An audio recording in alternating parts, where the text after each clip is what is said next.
19. Raise a question of privilege.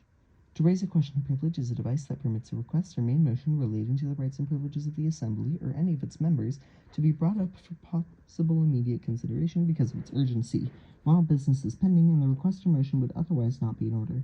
For types and examples of questions of privilege, note the term question of privilege is applied to any request or motion relating to the rights and privileges of the Assembly or its members, whether or not is introduced by the means of the device raise a question of privilege. Back to reading. See 19:7 through 17. This device operates as follows. A member rises and addresses the chair, saying that he rises to a question of privilege, as explained in 19.8, and the chair immediately directs the member to state his question of privilege. The chair must then rule, subject to appeal, Chapter 24, whether the request or motion is in fact a question of privilege, and if so, whether it is urgent enough to interrupt the pending business. It is important to understand the distinction between the device raise a question of privilege and the question of privilege itself.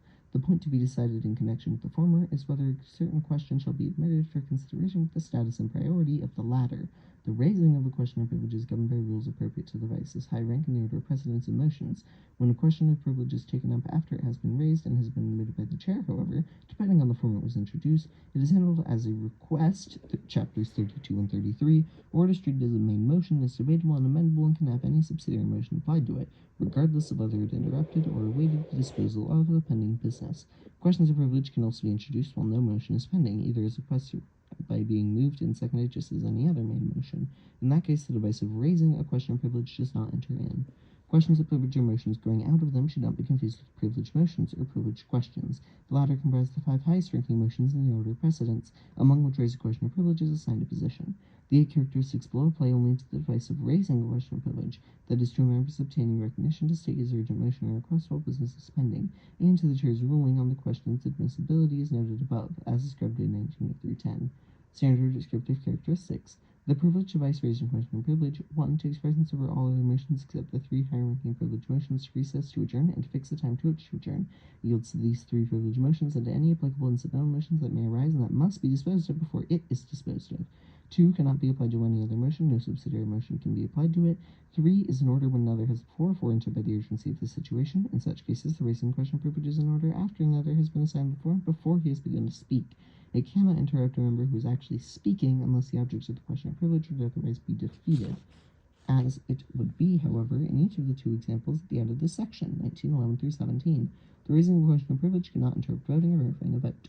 4. Does not require a second as relates to raising the question of privilege, that is, no second is required at any step in the process unless, after the chair has directed the member to state his question of privilege, the member states it in the form of a motion. Such a motion must be seconded. 5. Is not debatable, that is, there can be no debate as to admitting the request or motion that has been raised as a question of privilege. See, however, 19.9, allowing a brief description of the situation.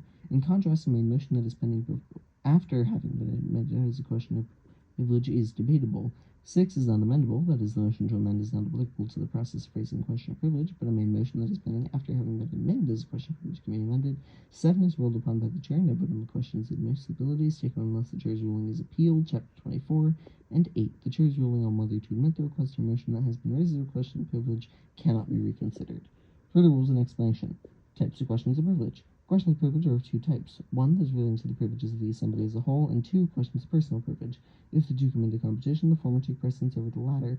Questions of the privileges of the Assembly may relate to its organization or existence, to the comfort of its members with respect to heating, ventilation, lighting, and noise or other disturbance, to the conduct of its officers and employees or visitors, to the punishment of its members, and to the accuracy of published reports of its proceedings, etc.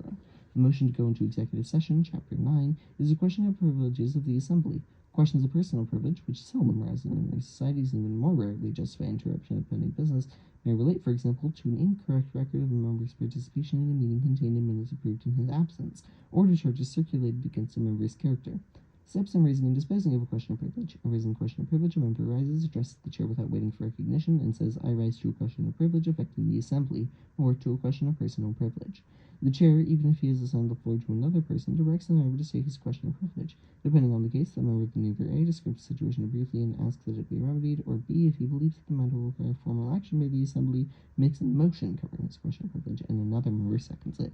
The chair, at his discretion, can ask a member to put into the form of a motion the question of privilege that the member has stated as a request, unless the point is simple enough to be promptly adjusted, as in the first example below, or unless it is in the form of a motion and is not seconded. The chair rules whether the question is a question question of privilege, and if so, whether it is of sufficient urgency to warrant interruption of the existing parliamentary situation. From this ruling, an undebatable appeal can be taken. If the motion made as a question of privilege is seconded, and if the chair admits it as such and decides that it should be entertained immediately, he states the question on it and proceeds as with any other made motion. When the question of privilege has been disposed of, business is resumed at exactly the point at which he was interrupted. If a member had the floor when the question of privilege was raised, the chair assigns him the floor again. Form an example. The forms used in raising a question of privilege include: I rise to a question of privilege affecting or relating to the assembly, or to a question of the privileges of the assembly, and I rise to a question of personal privilege. The preceding form should always be adhered to in cases where it is necessary to interrupt a person speaking. When a question of privileges of the assembly is raised in a small meeting without interrupting a speaker, a variation such as "a question of privilege, Mr. President," is permissible. The following is an example of a question relating to the privileges of the assembly that can be stated as an informal request and that can be routinely adjusted by the chair. Assume that, while an important speech is in progress at a meeting in a large hall with upper windows, workmen begin to operate jackhammers in an alley beside the building. Member A rises and interrupts, addressing the chair. Mr. President, I rise to a question of privilege affecting the assembly. The gentleman will state his question. Mr. President, I don't think we're going to be able to hear unless some of the windows are closed. Well, one of the ushers asked the building engineer to have the windows closed on the left side. Maybe you have the sound turned up a little until the windows are closed. The next example illustrates a question of the privileges of the assembly requiring a formal motion which interrupts any business. In ordinary society, these occasions are rare, but in a conventional large assembly, a situation of unforeseen complications may cause such a motion to become appropriate. Assume that to hear a prominent speaker, an association has opened one of its meetings to the public. Because of the speaker's commitments at a later hour, his address was given first preceding the business meeting, which was expected to be brief and routine. But Member X has surprised this meeting by introducing a resolution dealing with a delicate matter of obvious importance that may call for prompt action by the association.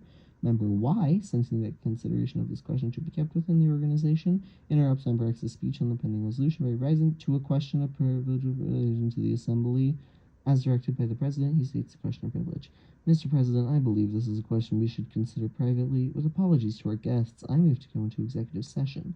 Second, the chair rules that the question is one of privilege to be entertained immediately. It is moved and seconded to go into executive session.